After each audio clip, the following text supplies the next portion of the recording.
Good evening, scholars, and welcome back to the Restricted Collection, a podcast about tabletop games. I'm your host, the head librarian, Chad, and today is an Arkham Horror episode, specifically the annual ranking of Arkham Horror campaigns. Joining us is our liaison to the Silver Twilight Lodge, Nick. Good evening, Nick.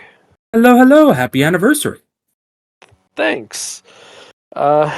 Yes, listeners, 2 years ago yesterday, as of recording, is when the first episode of the Restricted Collection went online, and every year try to, it's like at the turn of the new year, it's kind of fun to do the annual tier list of investigators. At anniversary, we do the tier list of the campaigns, significantly shorter, thankfully. Yeah, that'll be nice. So, the plan for this episode is that I'm going to go through each one of the official campaigns, just in order of release. Where applicable, I'm pretty much just going to assume the use of a return to set, if there is a return to set, and I will give it a ranking. Nick is here to provide commentary and his own opinion whenever he wants to. Hooray! Yay! And if he chooses to remain silent for the rest of the episode, that's his business. I probably Now, I will say before getting into this, this is just my opinion, so please don't get too upset. I know I have some unfavorable opinions about certain things that are counter to the great collective unconscious of the Arkham Horror community. If you want any reason to dismiss my opinions outright, please note that I think pineapple is the best topping on pizza. the best topping on pizza? I'm sorry, what was that, Nick? The best topping on pizza? Oh yeah, absolutely. Huh. Okay, and my my official position on pizza. Whenever anyone's just like, "Oh yeah, what type of pizza do you want to get?" My two lines are: one, pizza is a vehicle for toppings, and two, pineapple is the best topping. So it just makes me wonder if you just haven't had enough acid in your life and you just really like that taste nowadays. Well, you have to remember. Don't get me wrong. I also like pineapple on pizza, but I acknowledge that it does not go with everything. I agree, it doesn't go with everything, but you have to remember the pizza place where I used to live. The standard order was a pineapple sauerkraut spicy Italian sausage pizza. I still think you guys were weird for that pizza. I remember you saying it. I remember trying it and being like, "That's fine," but like, I get it. The mixture of flavors and everything is an experience, and I like pineapple. I like it on pizza. I don't care what anyone says. The best way to have pineapple is dried pineapple. It's the best way to have it because it takes all the sweet, all the acid out, and you get just the sweet, delicious taste of pineapple. I don't know if I can distinctly put my finger on like the difference between that. Regardless, this is getting way off track already. I have only yet begun to derail this train. The other thing I want to note before we get too deep into this is previously I had been ranking things in a high tier, mid tier, low tier. I got a bit of feedback that, yeah, that's nice, but it doesn't exactly delineate perhaps as much as it could for people to understand how I feel about something. So this year I'm trying an A, B, C, D, F system, where in my mind A is excellent, B is great, C is good, D is fine. And when I say fine, I'm like, it's fine. It's as fine can finally fine. And then F is this is bad Arkham. And as I am on record saying, there is no such thing as bad Arkham. So don't expect me to use F tier on this list. So there's that. And the other thing I want to make sure I always note is this is kind of a combination of how I feel about the campaign, how much I recommend the campaign to other people, and I like my enthusiasm for the campaign, as well as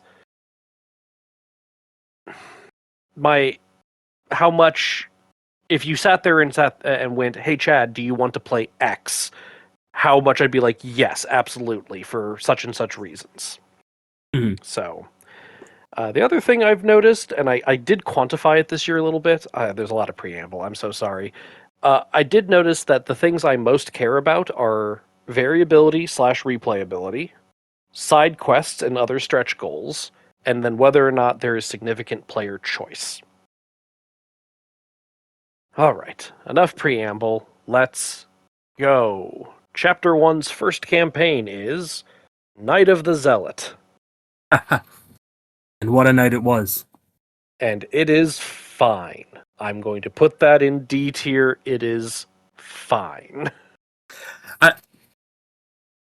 I'm sure you have the same opinion because I've known you for a long time, but I just wanted to get this out. It is fine because it's not really ever meant to have been a campaign. Like it is the most tutorial I've ever seen a tutorial. Like, Yeah, and in that, I think it's a pretty dang good tutorial for a new sure. game that is introducing this whole concept to without fully knowing like the whole design space yet. You know what I mean? Like this is only core set when it was originally made. With they knew the Dunwich cards, Yep. but a like I said, and it's probably wasn't ever going to be the best example of what Arkham was going to be, but it's a good taste. Yes. The Gathering is a great here's the basics of the game. That means, however, I don't really want to go back and replay it very often. Midnight Masks still holds up in my opinion. It has aged, but I still would say it holds up. And then you get to the Devourer Below, which has its problems. So, And like, if you want my personal opinion, I think they slightly chickened out. Devour Below should have been near unwinnable. I mean, it with the original set kind of I was. know, and they maybe should have made it a little bit more extant in that regard. But in that regard, I think it plays nice because you can just keep throwing at it, and it's like you get the existential horror in there that way, which is nice. Yep. Yeah, this is an actual impossible thing. Midnight Masks is still one of the best. Like, I want to test a new deck, Oh, and absolutely. I need to actually play it in a scenario. It's because it'll test every like angle at it. Yep. It Still uses one of the all the best testing stats. scenarios. Yeah. Yeah. All right. Next up is Dunwich Legacy, which, quick aside, I will say the biggest thing, like D tier is basically translating to my previous low tier. A tier is translating to my previous high tier. It just kind of feels like I've got two mid tiers now. I can have like a higher mid tier and a lower mid tier. Uh, so that said, I feel like I feel like I didn't look at what my last year's numbers were, but I've got Dunwich Legacy as a solid C. It's good. It's aged kind of poorly, and the Return to set fixes a bunch of things that even if you're not playing with the Return to set, I would say go quickly look at what the Return to set does and just patch those fixes in because those are mechanically relevant bug fixes that are happening there. But like it's good. It's fun. I enjoy it, but it is definitely showing its age.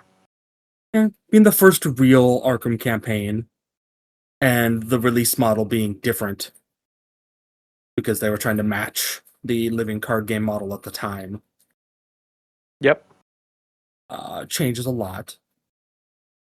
I still think the finale is still very very strong.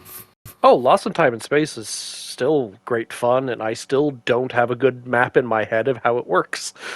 So that's saying something. Yeah. So, but yeah, I definitely, yeah, it if Dunwich somehow was still one of the best campaigns, I would consider that some stroke of like pulling genius from the ether. Sure. like, like it would be impressive. Like I don't think the first campaign really had much chance of being Yes. like one of the best campaigns. So it's funny you say that. Moving on to Path to Carcosa, if you polled the audience, if you polled the Arkham community's collective unconscious, it would be probably number one. And I've gotten a little bit of flack before because I used to put it in mid tier, Mm-hmm. and mid tier doesn't exist anymore. And so I'm like, okay, I when I was first putting my list out, I'm like, do I put it in C? Do I put it in B? I still have all of my gripes with Carcosa, but I'm gonna put it in B tier. I think it's pretty great. The narrative's fun. The scenarios across the board are solid. They're good. I am never sad to play it, but it definitely lacks in variety and variability. Yeah. You So for can, me, what this sounds like is someone who has uh, played a game so much that they can never say that they dislike it, but that they've worn the shine so much on it that they know every piece of it yeah, that but it's just kind of a mechanical experience to play and like work through, and the puzzle is fun. yeah, the puzzle's fun. It There's not a lot of significant player choice, and what significant player choice there is, it's usually, oh, does your path, are you skewing the path more conviction or doubt, which is an interesting through line for the campaign, but it's so easy if you're shifting one way to shift back the other way that it it's just a little like it's a little too free flowing in in how you can shift between the lanes to make it be kind of like all a little bit of a wash when it comes to how significant the choice actually feels. Again, there's no point that even the weakest point in the campaign, in most people's opinion, Echoes of the Past. Yeah, I like that scenario just fine. Like it's a good scenario. So like I can't point at anything that is wrong about Carcosa, like, oh, this is bad, but it also doesn't like inspire me with great like, oh my god, this is the best of Arkham. Yeah, well, I mean, we have to take into account this is second campaign now, and it was Yes. let's how do I want to put this? Having also been around and playing at the time, it was so much better than Dunwich Yes. that Dunwich walked so Carcosa could run. yeah, and in comparison to Dunwich, Carcosa was flying. Yeah. Um, and I think that has for enfranchised people, I think that has left such a solid impression that I don't think it'll ever leave. And then on top of that, for new players that play through Carcosa that haven't played it before, Oh, it's great on it's blind. still very good. And like this is what I mean. I think it is because you and I have been there since technically before the game came out. like Yeah, like because we were at the Arkham Knights where they like pre-released it. yeah, and then on top of that, before they pre-released it, we got to go in early to learn the game like a week ahead of time. You did, because you were demoing that year. I didn't learn it that year. Oh, that's right. That was just me. Yeah, I was on the Eldritch tables that year. I For forgot about dear that. listener, uh, years and years ago, Nick and I demoed we worked for FFG at Arkham Knights, and I would always demo the Eldritch table for whatever the new Eldritch Horror expansion was. And that year, I was doing the Eldritch expansion. You were on because I remember it was like a couple days after the convention where I'm like, okay, now teach me this game. That's right. I entirely forgot that because I just assumed that you were doing it with me because that's normally what we always did. And I remember always standing with you, but I think I was just always checking in with you at the Eldritch table to see how things were going as I was passing by you to Yeah, look over the Arkham tables, the various technically, Arkham you've tables. been playing this game longer than I have. Wow, that's wild to me. Uh, okay, but yeah, as I said, Carcosa for me, it's great. B tier. All right. Forgotten Age. I had a lot of trouble putting whether or not I wanted to put it in C tier or B tier. I was those are the two that I was between. I ended up putting it in B tier because I think it overall does a whole lot, but I kind of want to put an asterisk on that. As I've always described Forgotten Age in the past, is Forgotten Age is a bear to deal with. And sometimes I'm in the mood to be mauled by that bear. And Yeah. that said, I have not been in the mood to be mauled by that bear this year. I I poked it like, oh yeah, I'll try it. And I like played two scenarios. I'm like, yeah, I'm not feeling this, and so I stopped playing it.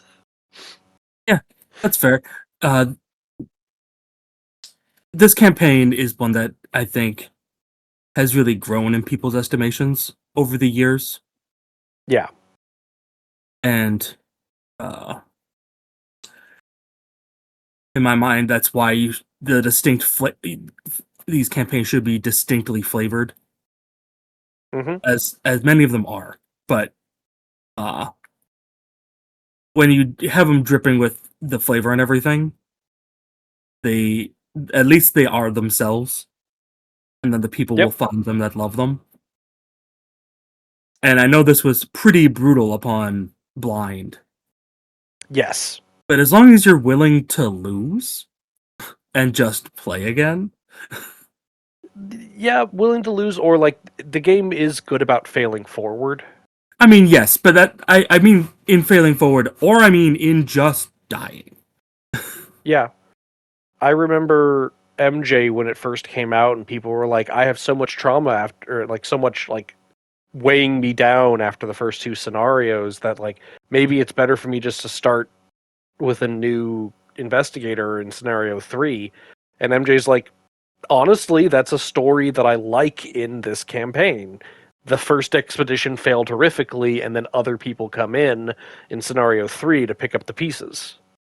Yeah, and it's something that can work narratively Hmm. without like taking too much away. So yeah, Forgotten Age, me, it's a B. I really should play that again. It's been a while. It's especially hard in true solo, so that's kind of where I'm like, it's a Hey, lot in true solo. you'll never hear me bellyache and complain. It's hard enough playing through a campaign sometimes at all. Yeah. All right. Next in line is the Circle Undone. This is going to be of zero surprise to anybody who's been paying attention to the podcast for a decent amount of time. It's my favorite campaign. It's an A tier for me. Yay! Um, and I've had people like whenever there's discussions of like, oh, why do people like Circle Undone? And I'm just like, well, I like the scenarios. I do genuinely like the scenarios, even the Wages of Sin. Sorry, Wages of Sin. I do like Wages of Sin, even though it can be an absolute slap to the face sometimes. But like, that's a push your luck scenario. That's kind of the point. Is it's supposed to force you to the pass value, quote unquote, is just one, and then everything else is icing.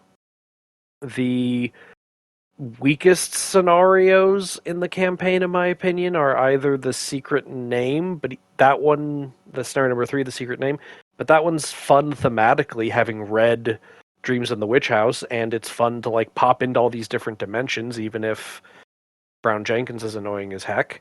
Um, but otherwise, it's Clutches of Chaos, where the worst I can say about it is it's a little forgettable, but you're playing Pandemic.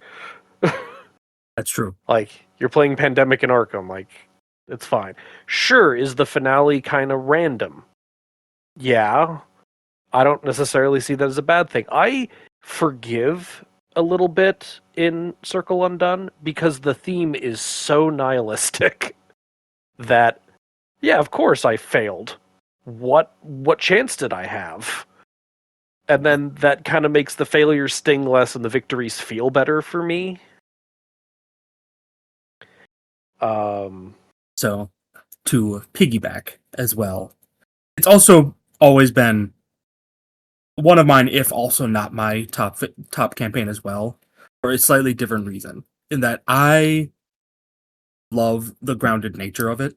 I love that it is literally just we are in. That it starts as we are investigating, like we are just investigating witch activity out in the woods. That's yep.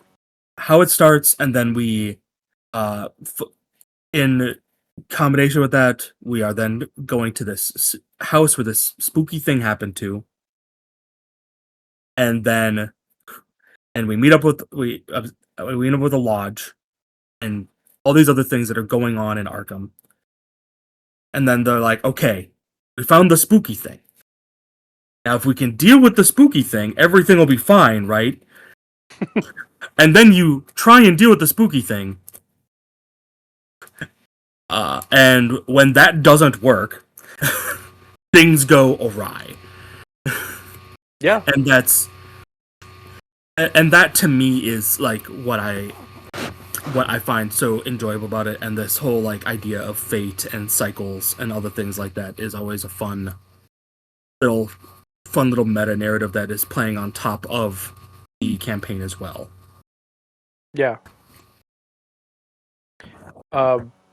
One other thing while we're on Circle Undone, this campaign has a lot of stretch goals in it, where you can get all these miscellaneous mementos that can work towards different endings. And yeah, fine. People can be like, "Well, yeah, you're stuck in either the lodge track, the lying to the lodge track, or the working with the witch track." I'm like, "You're not totally stuck. There's some flexibility there. You can always like change your mind at the last minute." But like actually going for one of those quick endings is risky because you give up all of your mementos, for example, to the lodge, and if you fail, you have no mementos going forward. Oh yeah, it gets way worse. Yeah, so like, yeah, there's a quick ending if you can achieve it, and if you can't achieve it and you go for it, it's worse than if you just hadn't gone for it. Yeah. And I'm like, that's fun. That's a nice risk reward. There's challenge and stress goals, stretch goals as I've been describing them, and side quests and things. It's good. Yeah, it feels like a campaign where you can like note off little achievements on them as like you're going through and collecting the little pieces of the puzzle to try and win. You know what I mean? Yeah, yeah. And then we haven't really been talking about the Return to sets, but the Return to set for Circle Undone just it changes the tone of. I was talking about this recently. It changes the tone of the encounter set a bit, but I like the tone of the encounter set the way that they changed it, where it is very like things are going to eventually hit you. It's Yeah, very dread impending. It's such a great feel. I love it. And on top of that, the return to adding the tarot cards as well was it's both a huge flavor win, and it's also very fascinating. Yeah. Quick aside. Circus Ex Mortis has an official tarot reading. I say Oh, official, like, but it has a built-in tarot reading where it's like, hey, if you have the tarot cards, you can do a tarot reading, and we would with these in this order, and it, much like the Return to Circle Undone set, thematically ties the cards, that thematically and mechanically ties the cards to what's going on in the campaign. And I'm like, thank you, that's so great. Yeah, because I always enjoyed that the scenarios had like before the return to they already were like for the acts and agendas were already like named after the tarot cards. Hmm. I had always appreciated that as a fun like tie-in to the prelude and everything else. So now that we actually have Yeah. tarot cards, it just kind of adds to that and it makes it a little extra and it just makes it better. Hmm. All right, I think we've done enough gushing on the or on Circle Undone. Let's move to Dream Eaters. Much like in years past, I'm kind of down on Dream Eaters. I'm going to put it in the category of D. It's fine. That's not to say that it's bad. And I want to be very clear about this. It's not bad. It's quite fun, and the theme is great, but it just, for me, is the same. It is so the same every time I play it that it's just like there's not a lot of stretch goals, there's not a lot of variety. You just kind of hit the same beats in the same order in the same manner, and that's fine. The beats are fun, the story is fun, the environment is inventive and creative, and it's I enjoy that, but it just doesn't change. I've always just found that the Dream Eaters seems like a big missed potential. Like I just feel like the idea of having too many campaigns that you could then either string together to be one bigger one, or if they had some sort of ways to interplay the two, feels like there's a lot that you could have done in that, and I just don't feel like it really does in itself. And I think. Sorry, I go ahead. it just seems like a missed opportunity. I think a lot was sacrificed to make it so that they could be played individually.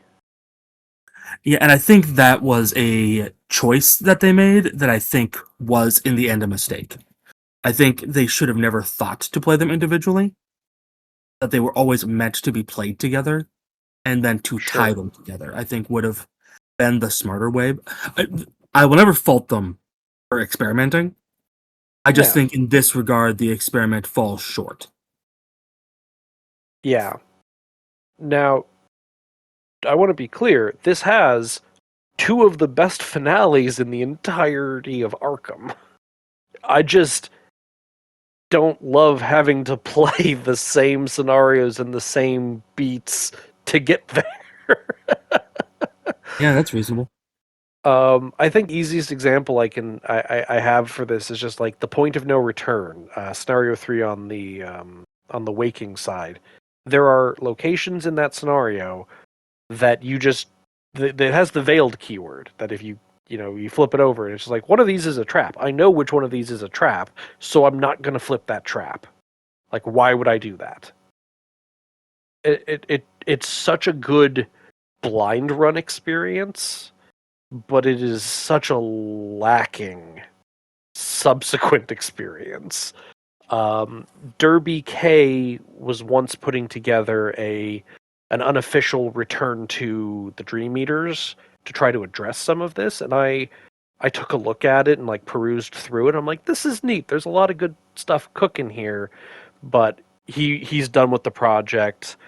There is a part of me in the back of my head, and I'm not committing to this, but there is part of me in the back of my head that's just like, I might pick this up and like tinker with it, and maybe I need to push it. Maybe I can push it the extra whatever distance to get it to the finish line. That is not on my horizon right now. Yeah, something to look towards. But like in my mind, that is how I would fix Dream Eaters. Is there needs to be some tie-ins to make them one thing, because that's like the idea, right? Is that like there's a sleeping side and a waking side that with two disasters happening kind of at the Yep. same time. So Yep. like that's like the idea. Like so there should be more interplays. I know that you did kind of the parallel playthroughs with Justin from playing board games. Yep. And I find that very fascinating. Uh, and I wish there was more interplay directly in the campaign itself that you Yeah. like would do things like this. You know what I mean? Like there could have been a lot of interesting things happening with it. Like you said, I just think that they decided they wanted to make them two different little mini campaigns, and then any kind of interplay between those is sacrificed because it's just not what you're doing. Yeah. It also with the old release model, you were really restricted on what like this. These are But this pack has to get was this still under the blister packs? through Innsmouth is through blister packs. The Innsmouth first, was? yep, Innsmouth was originally a blister pack. I didn't realize that they kept that going that long. Yeah, Edge of the Earth is the first big box. Oh Jesus. I did Hmm. not realize that it kept going that long. So if they were to do something like this nowadays, I think it would be a lot easier to like, oh yeah, there's like things that like bleed over between like two campaigns that are or too many campaigns that are running in tandem. I think you could much more easily have things bleed over because you can just put everything in the same box and you can allocate your cards a bit differently and like, oh, I only need like 10 cards for this scenario. I can field the rest from the encounter sets and whatnot. Yeah, I think this one suffers from having been released in the blister. Again, I want to be clear. I'm very down on this right now as it sounds. It's still fun. If you've never played it, go play it. It's worth it. It's just me looking at it as the older player who's older in the sense of like been around the community for a long Say, time, who's say, played it a always bunch of remember times.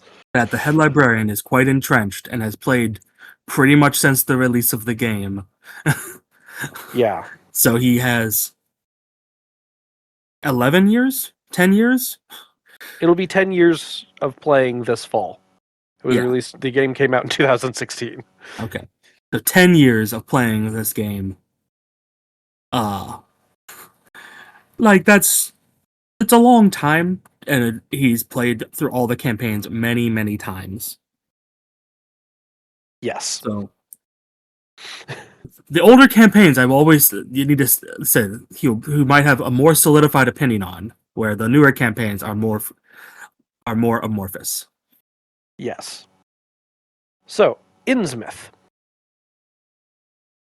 Innsmouth for me was riding that like high end of mid tier, low end of high tier position. I'm putting it as a solid B. It's great.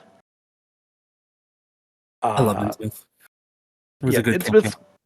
Innsmouth great.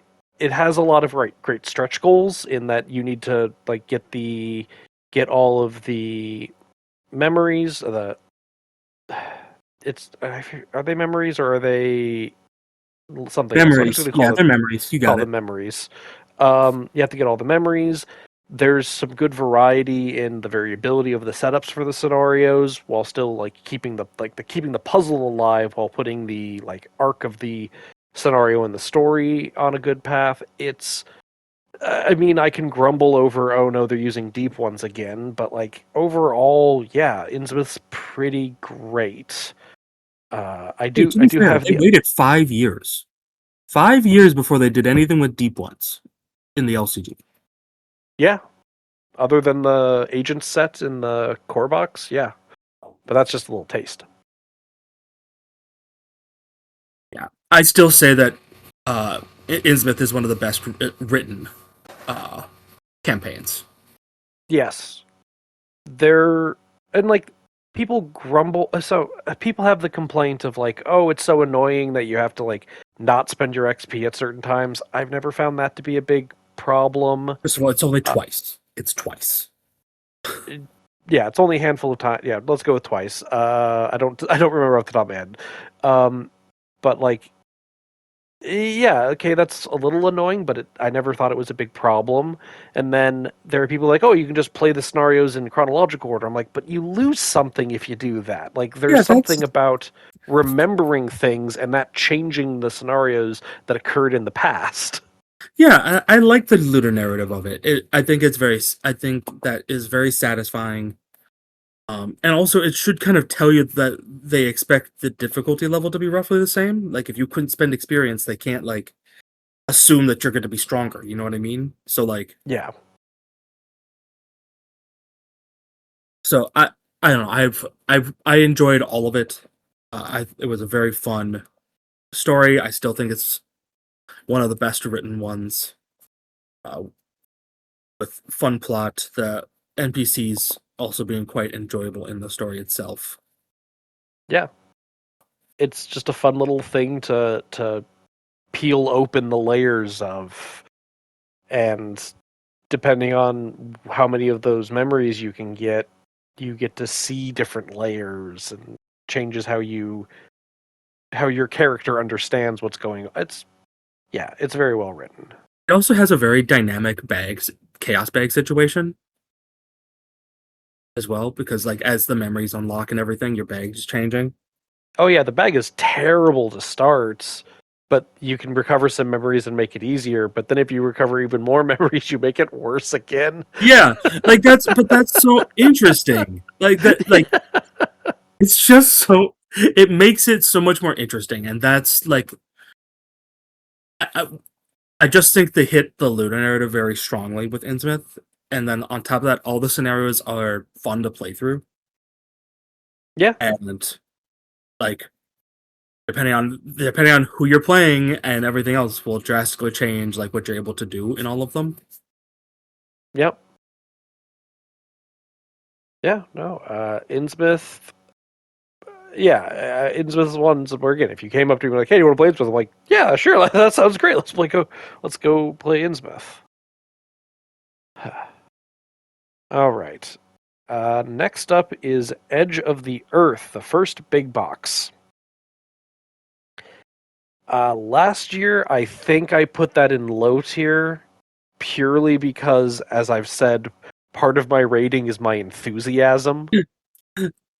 And I played through Edge like two or three times going like in that year going into That was that really rating. unfortunate. That really was really unfortunate for you that you played it like 3 times, like not even like within the year. It was like within like 3 months.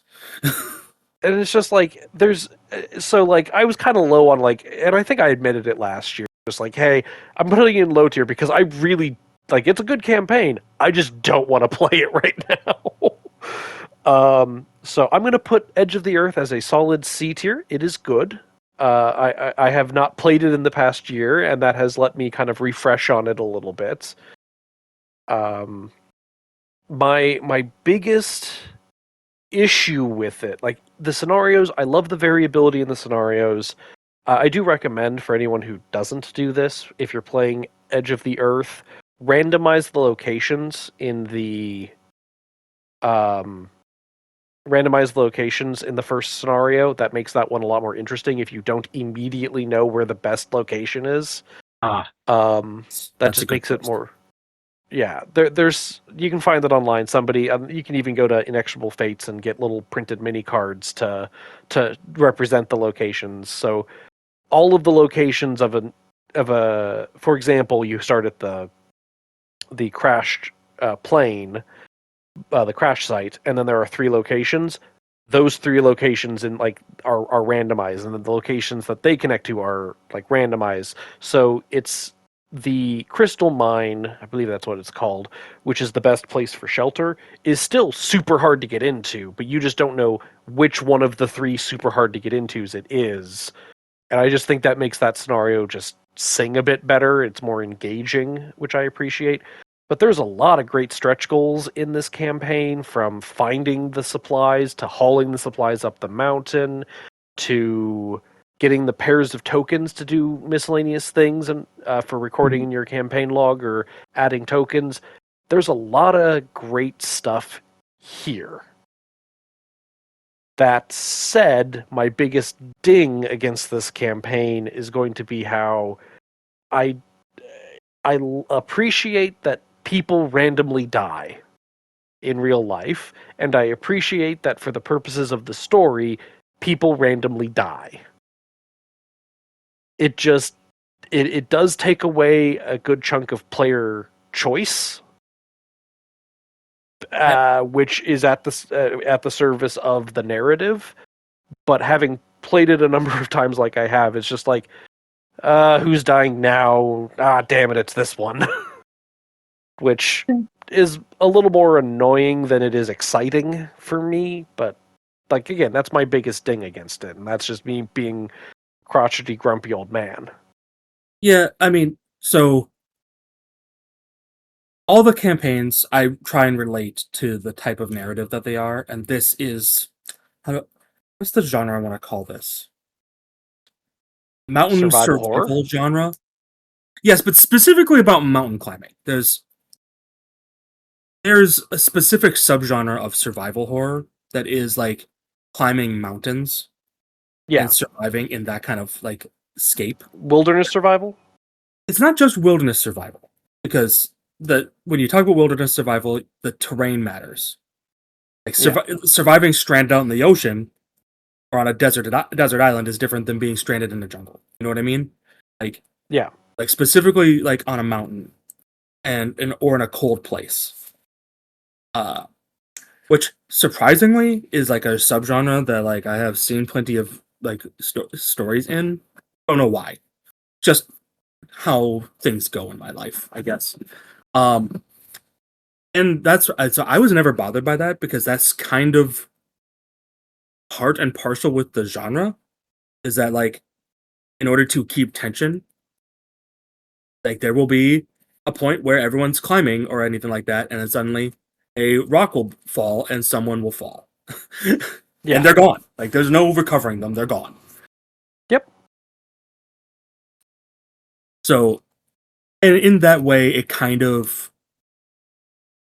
keeps the theme of that and then just puts the existential spin on it with the creature that comes up and just eats people or with the Yep. plane crash and someone just not surviving the plane crash. And I think it's good. I think if you want to hear me, people complain a lot about random reading. I think there's a lot of reading in Edge of the Earth. Uh, and that's to me the only way you get the payoff of Edge of the Earth is if you read everything and then people die so that you can't read those pieces. Yeah. So like I know people complain about there being a lot of reading in some campaigns. We'll get to that one later. Uh, and I feel like Edge of the Earth is way more reading than any of them. Like you'd be reading, to start off the campaign. There's a lot of interludes where you're reading, talking to people to read the things that they have to say. Yep.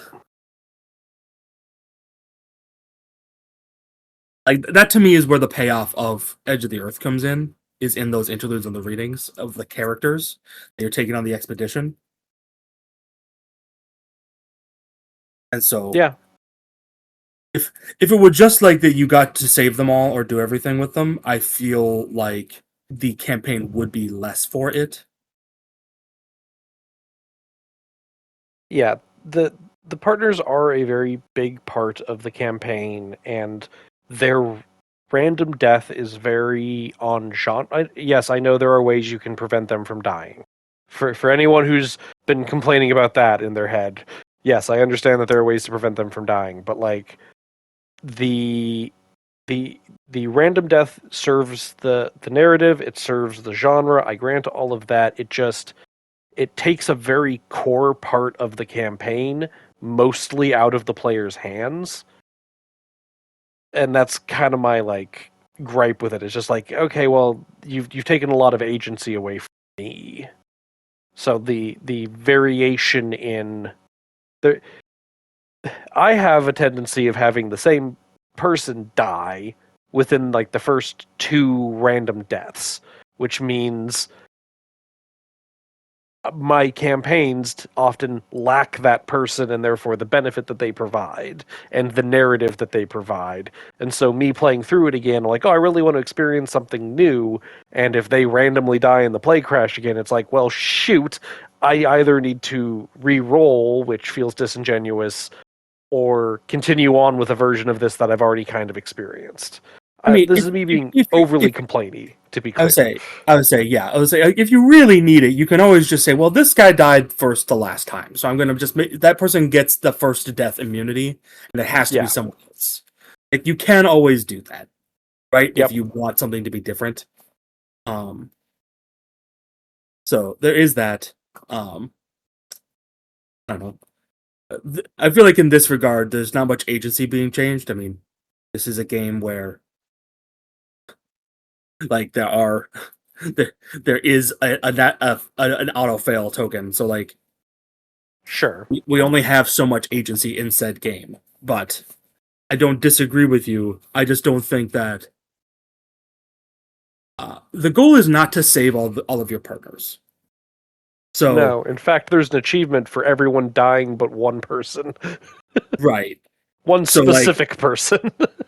so to me, like the way the story cares is that like remember this is a survival story. So like if Yeah. if you and the other players are the only people that walk away from this, like that's like part of the narrative, and I appreciate that. Yeah. It. Yeah. Uh, Again, I agree. It's a good part of the narrative, and that it's an interesting part of everything. It feels weird to me, which is why I'm just noting it. But as I said, I'm putting it as a solid C this year. It's not in my low tier, so like it's moved up technically relative Yes, it did to gain other things. a tier because it found a new home. I will say this: I have been pushing back against it. But I also find I I found the story of Edge of the Earth to be dissatisfying at the very end. Yeah, you and Pat both very much so were like, this just was like a big nothing burger at the end that kind of just fell with a wet thud. Yeah, even though I enjoyed playing through the campaign, that was fun. Yeah. Like all the scenarios, it it is rare to say that all the scenarios seem to be quite solid in a campaign, and Edge of the Earth feels that way. I don't feel like there It's are any real dud scenarios. no, everything feels good. The reuse of the maps is that doesn't really bother me that much. Um like I also like that the and maps are bigger. Personally, I think that is a different line that they experimented with. yeah, no. And then you have the question mark, question mark, question mark scenario that can appear anywhere or up to 3 times. Oh, that's a fun thing. I Yeah. didn't know it And could it's be up to also, 3 times. I didn't know you could. I didn't know you could run into it a number of times. yeah, if you lose a lot of people really fast, I you see. can run into it real quick. I see. Um, but no, it's again, I can't. Me griping about it is at the end of the day, it's like, yeah, no, it's still good. It still has good variety. So like, I'm giving it a solid C. It seems fair. All right, moving on to the Scarlet Keys. Now, I want to be clear about this. Nick and I, also Nick, this went up as of recording yesterday. The entirety of our Iron Man playthrough. I did see that. I suddenly got one notification, and I'm like, "Oh, hey, the first episode's up!" And then the other two just like popped up. I was like, "Oh, it's all up." Yeah, I spaced them by um, an hour each, to be clear. Yeah, But regardless, so Nick and I played through the entirety of the Scarlet Keys recently. In preparation of this year's Arkham Con, there's a mutual friend of ours who wants to participate in the Iron Man, but had not played the Scarlet Keys, and so I had worked with him, and we were playing through Scarlet Keys on the side with a group of four, and because you never want to Iron Man your blind play run of a campaign, that's terrible. So I have I played. respect some. If someone does that, I respect it. Respect the hell out of it. So I have played a good amount of the Scarlet And we Keys, played with Pat too this and we last played year, with Pat too. I have played this campaign at least and, 3 or 4 times this year. and with me too, because I played it for the first time at the beginning of last year. 4 or 5 times. I have played this campaign 4 or 5 times in the last year, and I'm still putting it at A tier. It's good, man. I It's love this campaign. good. I know the community doesn't love it, but like it's so good. I know we did this when we did our time warp episode on our campaign together, but it's just like issue number one, it it hides the narrative. Well, yeah, that's the point. You're supposed to Yeah, get sidetracked from the narrative and be taken off to whisked away to random corners of the world. That's why you don't know what anything's going on, because it's a mystery and you need to keep on task. right. There's too much reading. Yeah, just read whatever you need to until you hit a scenario and then just start your next play session at that scenario. It paces it nicely. It can be a little low on XP if you don't know where everything is. Yeah, that's a valid criticism, but as long as you're going around doing things, it should be fine. I don't know where anything is on a blind play run. Yes, the worst time, the worst version of this campaign is the blind run. But every run after gets so much better. Yeah, well, there's that, but then also, like, if people are saying they don't know where the scenarios are, like, they tell you where the scenarios are. Yeah. Like, they tell you. Yeah, so like a complaint that I hear is just like, yeah, we spend like an hour reading, and I'm like, you start with this, like if you're playing one scenario in an evening, start with the scenario, and then figure out where you're going, and read the flavor text of all the places that you want to stop at along the way until you get to another scenario. Then you stop and pick it up there. It just, yeah, but But then, like, once you play through it once, then the whole, like, puzzle of the campaign itself, like, unfurls to you. And you're like, oh, but there's so many other ideas and, like, possible different routes to go down that changes the story entirely. yep. And there's just so many different ways you can go about it, so many ways to tackle it. The characters, there's no a complaint some people have is like, oh, there's no big known ancient one. And people kind of had an issue with Edge of the Earth for that too. It's like, oh, it's not like Yogg showed up and everyone knows who Yogg is. And I'm just like, yeah, and that's okay. Not all of them have to have some big ancient one at the end of them. In fact, it's better for the mystery if you don't know what's coming at the end of this. There's that. And I also appreciate that it is something that is wholly kind of new, right? Yes. Like it is like an artistic addition to like the Lovecraftian world. Yep. Like not everything just has to be the rehashing of stories that are, over 100 years old. Yeah. So But like like, I appreciate that as well. Uh, I can quibble over some of the scenarios being kind of like I can't point at any scenario and be like, oh, this is just terrible. Like all the scenarios are decent at least. I think a lot of scenarios are quite good. The campaign as a whole just gets so much out of that map. Like we spent in preparation for the Iron Man like a half an hour just flipping through the book, going through the map, figuring out our route and what we needed to do to get to such and such ending. And it's such an engaging component of it that because a lot of people will play it once, think it's kind of just like okay or bad on a blind run, and then never come back to it. I'm like, no, but it gets so much better. yeah, it's just so engaging. And then when we played it with Pat, I I remember the moment when after the first scenario when we started going through the map and traveling when he decided that he really liked the campaign. Like, I distinctly remember the moment. It was like between. It was after Constantinople, after we had started moving on past that. Yeah. We had a Uh, rough go in Constantinople. and regardless of that, like I remember that kind of moment though when we were traveling and going on and doing different things.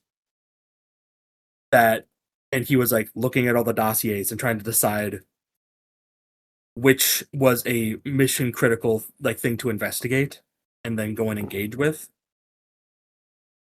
Yep. and then planning a route and like thinking about it. And then as we were going through it and moving through everything and doing all that, that we then like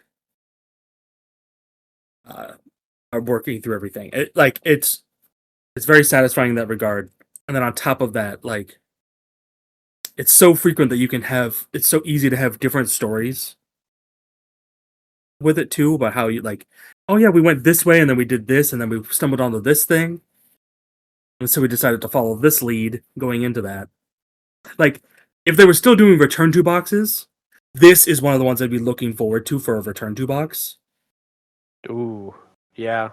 Like, just because of think of all the extra things you could add to it. I don't even know what you would add, but you could. Yeah. The I still wish that. argue I still wish they were they were making standalone scenarios that just had keys in them, so you could throw them into Scarlet keys. Yep, the Fortune and Folly does that. Um like the worst scenario in most people's opinion is Shades of Suffering, which is really hard. I will grant Still, that it one is. of the scenarios I haven't actually played. It's kind of annoying to get to. It's a little hidden, but it's basically just a variation of Wages of Sin. Like that's I basically don't have what a it problem, and is. I don't have a problem with Wages of Sin. So I probably walk away from that scenario not minding it. Yeah, as I said, I like Wages of Sin too. I don't mind it. Uh, Dear listener, you might think that Nick and I share the same opinions about campaigns and that we're just parroting each other. No, we have had like different things, but we are generally in agreement about like roughly where we put like campaigns overall in our discussions. At least that's the impression I've had. Very frequently, I also haven't played through all of them. Like I haven't actually played through Dream Eaters.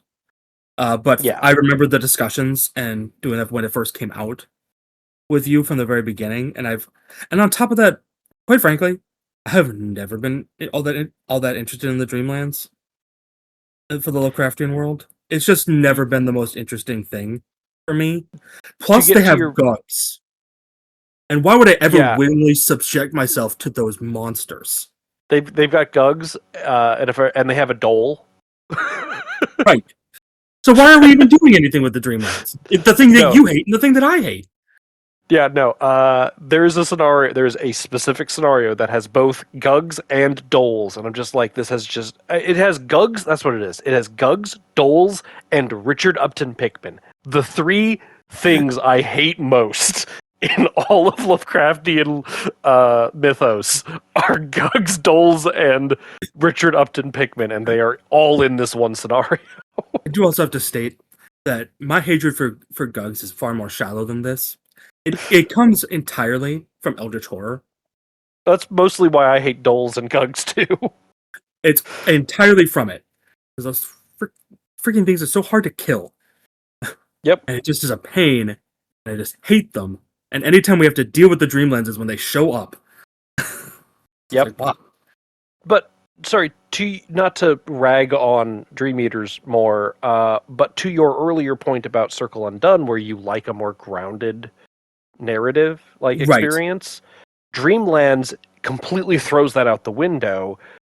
But Scarlet Keys does have a nice focus on that, where you're like, yeah, you're going around to these cities, like trying to figure out what's going on in these places. right. Like it's inherently less grounded. Right, we're not like just Yes. plucky investigators, but we are like we nominally start at that, and then we stumble upon a conspiracy or a secret society or secret group or whatever, Yep.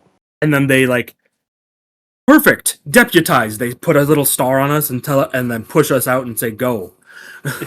You've been able to do stuff we haven't yet. You must be doing something right. Right. And so it's like, oh, okay then. And like, so you are effectively just up jumped little like you're effectively the same grounded investigators, but you've been suddenly given a lot of budget that you can just do Yes. to travel the world with. And so like, and I don't know, and like on top of that, I'm a big spy thriller guy, and that this also hits a lot of those things for me too. So like, I don't know, and plus on top of that, I like the thematics around the Scarlet Keys. Hmm. Like I like these mysterious shady. I like that a lot of the shady figures are just humans messing with weird forces that that they barely understand. Yep. Like I said, there's a lot of I like it. It's a lot of the ways that I like the Circle Undone as well. Like the Coterie and the Foundation are in a lot of ways the witches and the Lodge in the Circle Undone. Yeah. And in that All way, right. yeah. Sorry. And like I said, I am a big fan of it, and I know it is not necessarily the most well agreed with opinion. Yeah. All right. So I guess minor spoiler going into the final 3 official campaigns, I but guess. but none of these are B rank or above for me. Yeah. Would you look at that? Um so if people are like, "Oh, or is he going to be, griping more?" Yes. And if like so I apologies, I guess. But the next is the Feast of Hemlock Vale, and I want to be clear about this. I want to be as clear as I can be. The Feast of Hemlock Vale, overall, accounting for everything that is in it, is D tier for me. And it is It's because of the just, finale, isn't if you take out the finale, and I didn't have to play the finale, it would be B tier. But the Fate of the Veil, that stupid finale, which is, as I have been on record to say before, the closest thing to bad Arkham that has ever been officially printed, it tanks the score of this campaign for me. I dislike that finale that much. And I have tried so hard to like mechanically playing that scenario. Thematically, I think the finale is amazing. Thematically, I think it's super interesting. Thematically, it's doing a lot of really cool things. Mechanically, it can burn in a fiery hole. Like, I have never had a good experience. Fun. I've never had a fun experience. I have never had a good experience. I have never had an experience with the finale that has left me happy that I have played this scenario. It has left me angry, bitter, and frustrated. So, excluding that scenario, I would give this a B. I like generally what the Feast of Hemlock Vale is doing. I like the theme of it. I like the folk horror. I like the creepy mutations and the subtle corruption of the environment and the way that it's spreading through the people. I like the cult on the island. I like the 3-day system where you can do scenarios in different orders and that changes things. I like how you get to have personal relationships with the different people in the village. I like so much of what the Feast of Hemlock is doing. But it doesn't matter when it is weighed down by the concrete shoes of Fate of the Veil. I wish I had more to say. I haven't played Feast of Hemlock Vale. It's one of the few campaigns I haven't actually played. Um, mostly because it came out during the time when I wasn't playing any Arkham. Uh, And I want to be clear, I have offered to play it with you, and I have offered to play it with you where we just don't play the finale. I'd still want to try the finale, but like I just, quite frankly, it's not even because of you. It's just when there's other things to do, including all the fan campaigns. So like, there's just been other things to play. Yeah. When it comes to, hey Chad, do you want to play, like Nick and Chad deciding what they want to do together? Do we want to play this new fan campaign or some other campaign, or do we want to play Feast of Hemlock Vale? As I said, part of my rating system is my enthusiasm for it and how strongly I would recommend it. And when I have to temper my enthusiasm because of the finale of this campaign, that says a lot. That is reasonable. I can't really fault you for that. I've always Yeah, said that a bad ending really can ruin everything else. So yeah. There's a quick end to the campaign. Small spoiler, there's a quick end to the campaign.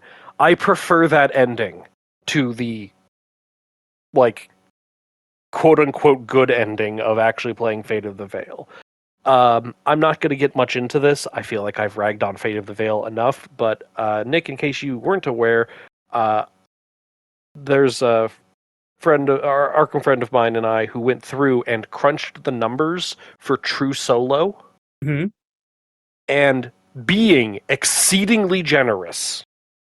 It's been like a year since I've looked at the numbers, so I'm paraphrasing and half remembering. But if I remember correctly, assuming that you pass all of the checks that you can at +4, and that Mhm. you never draw a single encounter card, it will take you fully 12 or 13 of the 15 available rounds in True Solo to beat it. That is never spending time on actions that do not actively progress the game state. That means you are never playing assets down. That means that every move that you're doing is a move that you have to make, not one that you're making for like positioning or to avoid something. And that again, you never draw an encounter card. You still have to spend 12 or 13 of the 15 rounds you get just progressing the game state. Mm. That is terrible numbers. Yeah, that's really And rough. to be totally fair, there are refractions that try to address this. But even then, I still have no fun with this scenario. I'm going to move on. Yeah, that's probably for the best. The Drowned City. I don't know if I can fully grade The Drowned City. I'm going to put it currently as a C. It's good. I'm putting it there because I don't feel like I can put it in D tier. There are parts of me that want to put it in D tier because I've played it blind with you in a 4-table group with you and Pat, and I had a lot of fun on that. But every other time I have tried to play it, it just saps me. It just drains me. And I think I can. It's currently the campaign play along, and I think I know what the. I think I know what the problem I have with the campaign is. Is it a true solo It's problem? True Solo doesn't help, Okay. but it's a little bit twofold. I have a problem with the pacing of the campaign, and by that I mean the pacing of the scenarios. Uh, the scenarios just kind of are like, here's the map, and here's your objective, and go do it. And that's kind of the only objective on the board. Uh-huh. It's very often that, and it's just like, okay, so like that's fine, I guess. It doesn't lead to a lot of like there's not like a strong narrative inside of a mission for me to follow that's Hmm. happening. It's just like we're here and we're doing a thing. That's fine and cool, I guess. But then on top of that, because they kind of just throw everything at you at once, there's a lot of mechanical complexity that you just have to deal with all at once. Mhm. And that you have to deal with throughout the entirety of that scenario. But it's not just that scenario that has that complexity, it's every scenario. So it's just like it it kind of feels the same. Like I can tell you the difference between scenario A and scenario B here, but they kind of feel the same in a lot of ways because we're just dealing with flooded locations and weird mechanisms, and like it doesn't have the scenarios don't have a whole lot of distinctiveness to them. They have distinct moments, but like it kind of all melds together. The easiest one that I can point to is the apiary is very different, like setting wise. Yeah. But even then, the scenario itself is just basically you poking through these weird tunnels until you get to the end point. And then, depending on which way you're going, it's either finale A or finale B. It just it feels like it was just a little overtuned for complexity. As like the baseline complexity just feels a little overtuned, and then just the narrative doesn't come in to like breathe life into it. Is kind of where I'm going at. I mean, I hate to say it, but that is what that was what my impression was of it was when we played it through blind. Like, I distinctly remember being like, "Well, that was fun, but I'm not gonna like be excited to try and play through this again." Because, quite frankly, I just kind of figured it was just a haunted house ride. It kind of is. Like, it it threw us into scenarios that were mechanically very interesting and interesting puzzles to solve. Mm-hmm. Uh, and had a lot of like interesting things, and like we were like digging, and you're digging through to find these sigils to use these artifacts, which is fun and interesting. But there's no narrative. Yeah, it gets high marks for variability slash replayability. It gets high marks for side quests and stretch goals. But like, I just kind of feel like I really liked your point. Yeah, I'm on like a haunted house ride. It's just like we're just going from room to room. This room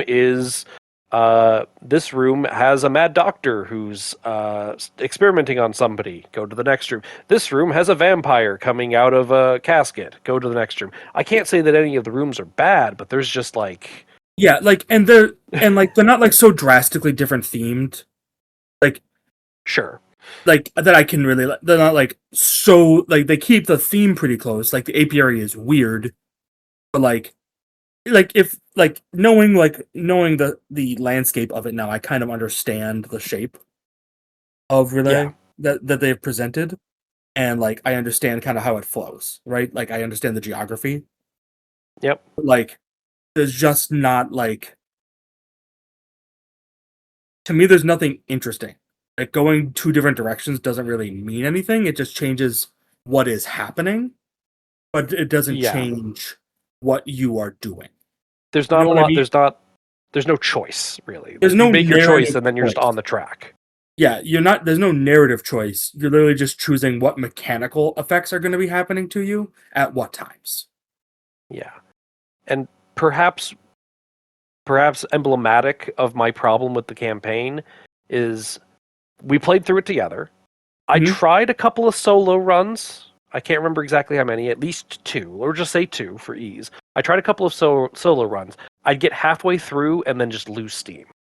Mhm. And then we're playing the campaign play along right now. I'm playing a true solo, I'm playing as Silas, and it's been a grumpier playthrough. Just frankly, it's been a grumpier playthrough of like things are happening more at me than like I would normally like.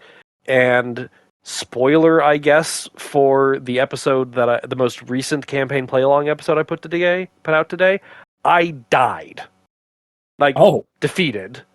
oh, defeated. Um I was but like, you just like straight up died. no, but I was defeated, and it's just like there's nothing I can do. I cannot for literally to save my life, I cannot consistently make the checks to evade and get clues. It was a scenario where I had to get all the clues off of a location before I could move to a different location, and Was I this the actually APA? took the It feels 5 like, direct damage oh, because I drowned. you drowned. Jesus. And it's just The like, irony. I'm playing as Silas Marsh. I have 9 health. I have mobility coming out of like every corner of my deck. Like if there is a place to move to, my deck can get me there.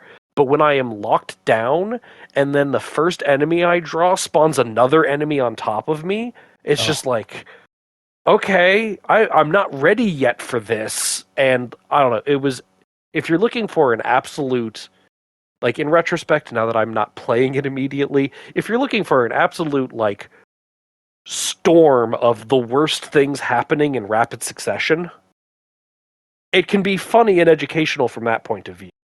But playing it, I don't mind losing as long as I feel like I played. I did not play that scenario. That no. scenario played me. That is the downside sometimes of Arkham. Sometimes that happens Yeah, to you. Arkham's gonna Arkham. Okay. Anything else on Drowned City? No, like I said, my opinions. I've been pretty much known on the podcast that I was, uh, while I had fun, I was not very impressed with the Drowned Yeah. City.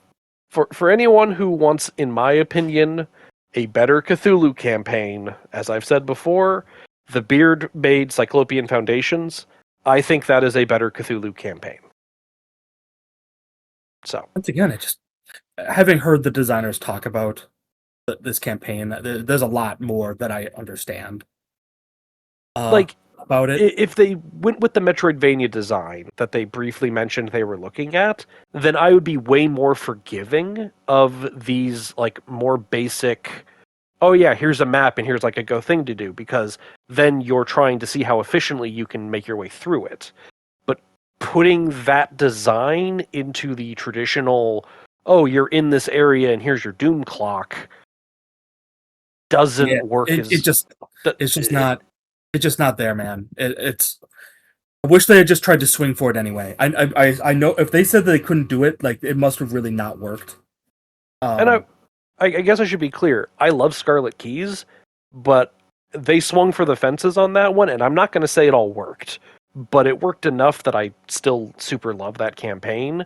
yeah, I I like it when they would take, like, I really in Feast of Fanlock Vale. They took a risk with this new format with the like the prologue scenarios and the codex one. I'm like, I think that overall worked really well. I'd rather they take risks than play it safer, and it just feels like what we ended up with for the Drowned City is a little blandly safe, like I said, I overtuned.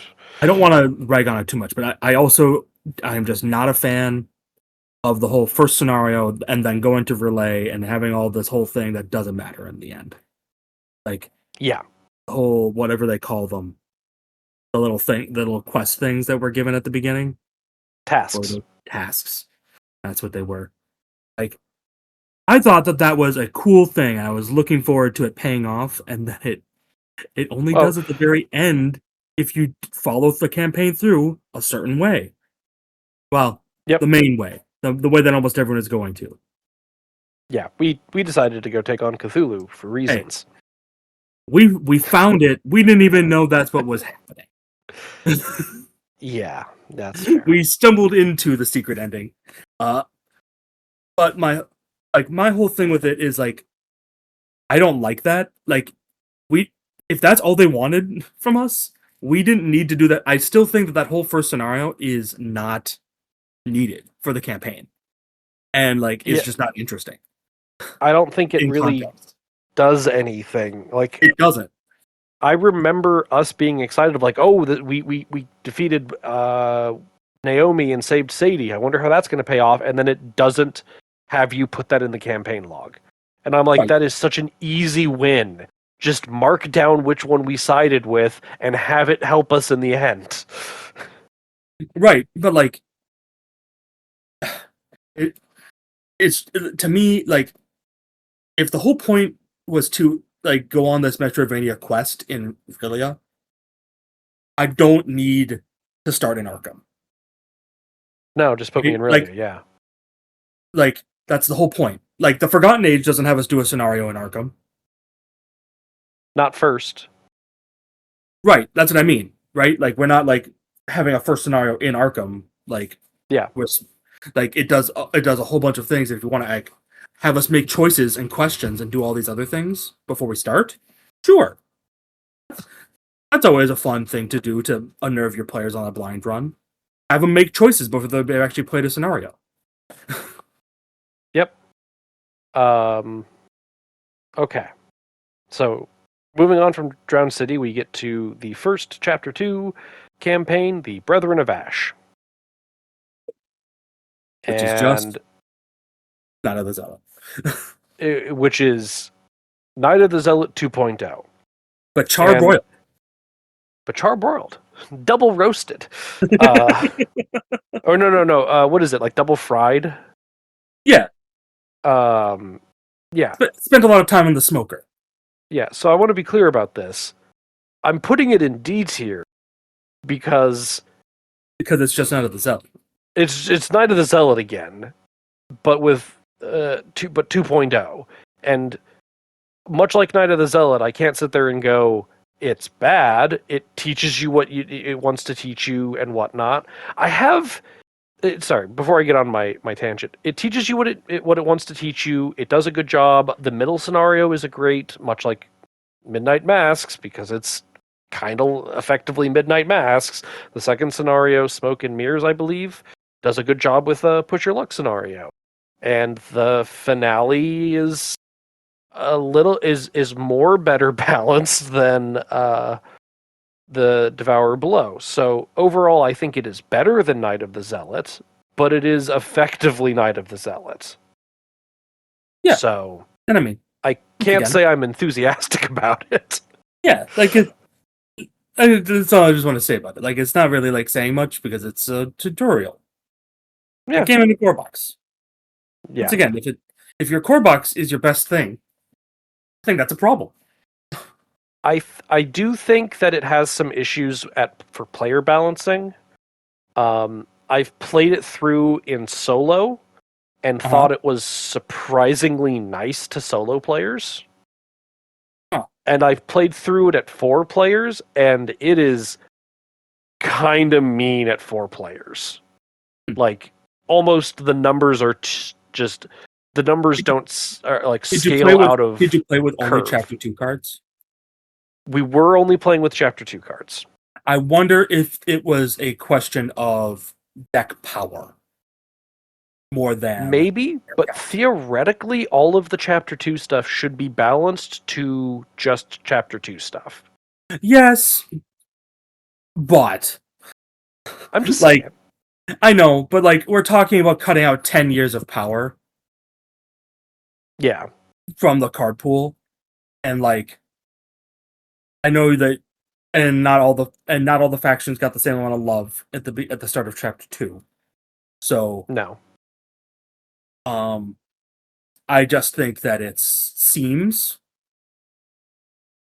that maybe it's more of a question of like it being just sure. I'm just noting it as like a very the scaling between them was a stark contrast to me. Yes, but like I said, like that's how it always seems because when we were playing through Circle and Done, I've been playing so much at 3-player. When we did something at 2-player in not Scarlet Keys, in something that wasn't the Scarlet Keys, I forget sometimes how few clues you need in comparison to more than 2 players. It makes the game in a lot of ways feel easier, even though you have less actions to accomplish these things. Yep.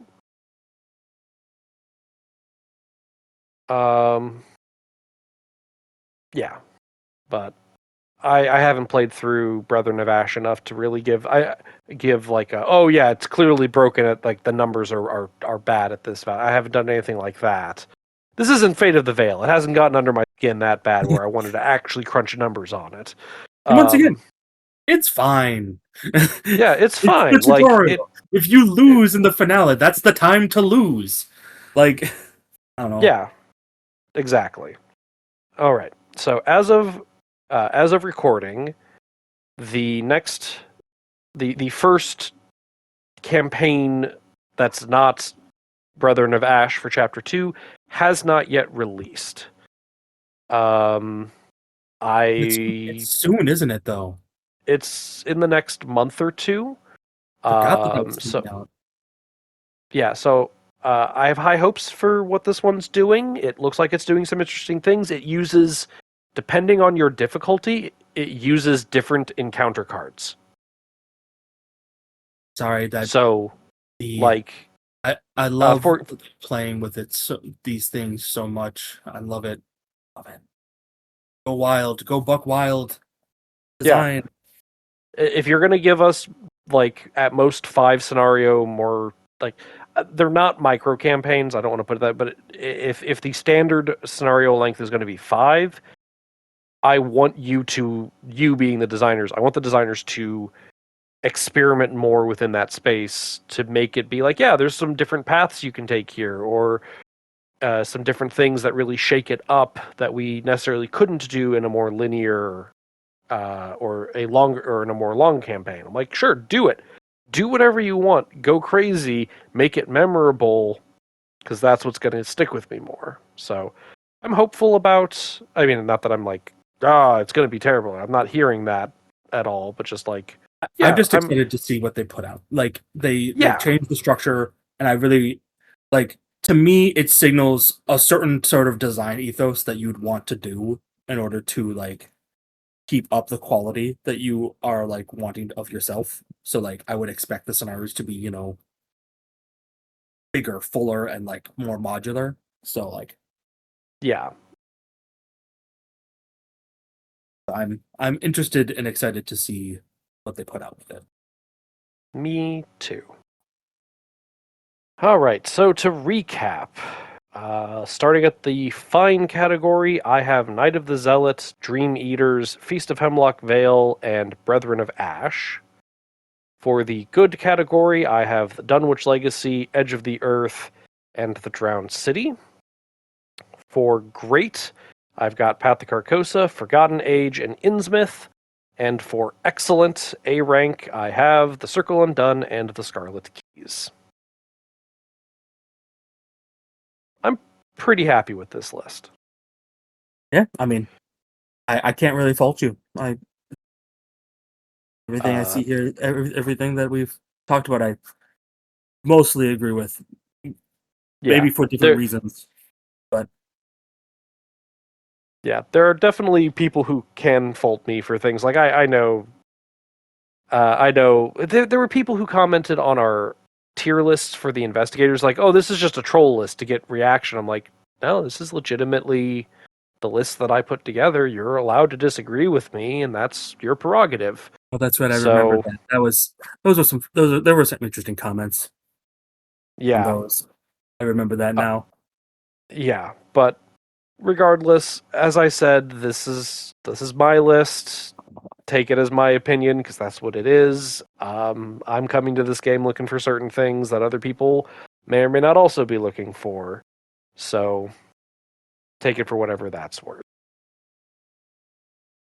And with that, I think it's about due to close this out. There's going to be a subsequent episode where we're going to talk about the fan campaigns that that'll hopefully be because a cornerstone of this podcast is for the fan content to bring attention to that. But on that note, this is, as I said, my second anniversary of running this podcast. It's a thing that I do for fun. It's a thing that I spend creative time and energy on. It's an excuse for me to talk about things that I want to talk about and have an outlet for thoughts in my head. It's an excuse for me to hang out with some friends that I see often, like Nick, or friends I don't see often, like Zach, or the French Hills resident carpenter. Uh, it's I put this podcast out, and I told myself that it's, and I still believe this to be true. This podcast is more for me than it is for the listeners. And I'm okay. I never expect anyone to listen to this podcast. Wouldn't surprise me. Like, I don't know. My point being is for, It's true. He didn't even tell me he had one until it was almost a year into him doing it. yeah, I was a little self-conscious about it, if I'm being honest. Um, the the point that I'm trying to get at here is I enjoy doing this, and for people who listen along and enjoy the content that I put out, I thank you. I appreciate the messages that I get where people are like, "Oh yeah, I've been listening for a while, like this, that, disagree with you about this. Great."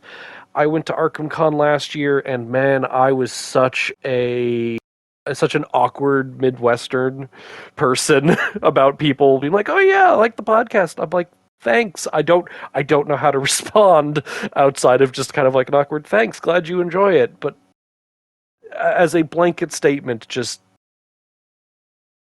thank you for the people who have reached out or the people who have provided feedback and support. I do appreciate it as I continue to chip away at this. Nick, to you and all of my friends who have been kind enough to give their time and the voice to this podcast, I appreciate that, and I'm glad that that's something that I've been able to add to the podcast over the past year. I would say I also in addition to that, I was saying I would like to thank you for having me on, seeing as I'm probably your most frequent guest You are. on this, because it was last year, I believe, sometime in April of last year. Maybe it was before, maybe it was more. Was it 24? Time almost as one ages, time matters less and less. Yep. And it blurs and fades. That when you asked me to come on to talk about the Drowned City spoilers, because over Yeah. the years you've always appreciated talking about Arkham cards with me, and I rarely ever dislike card discussions. Chad knows this about me. I love talking about card spoilers for games. So it was always a fun time analyzing those. And then ever since then, it's been just a fun time coming on and joining you for various discussions on Arkham related things, a few Netrunner related things, and just whatever else you've wanted to have me on for. So I appreciate that. It's been a fun time. And Yeah, it has been look fun. forward Like, to uh, any more things that you end up having me on here for. yeah. Including possibly more Pokemon stuff that might be coming up in the future.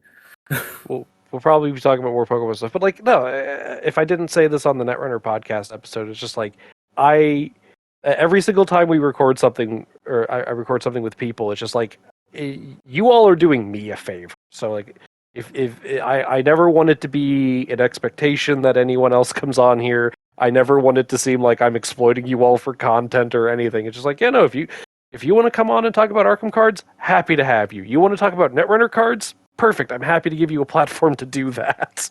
It's like great free episode content. That's not my mentality. I know it is.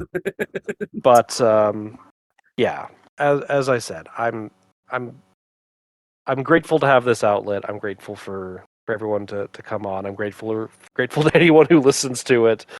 So I'm excited to continue doing this in the next coming, as you put it, X number of episodes, however long we end up doing this. Yeah, I mean, I can always dream up more ideas. Yep, this is true. Well, on that note, I'm going to return this entry back to the collection and go from there.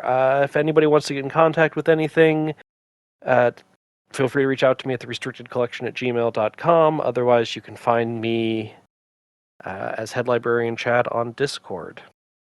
And if you like pineapple on pizza and agree with me that it is the best topping, just let me know. Those are the people I want to hear from most. Still a weird hill that it's the best. I mean, I think it's jalapenos, but hey, not a bad choice. All right. Thanks for listening.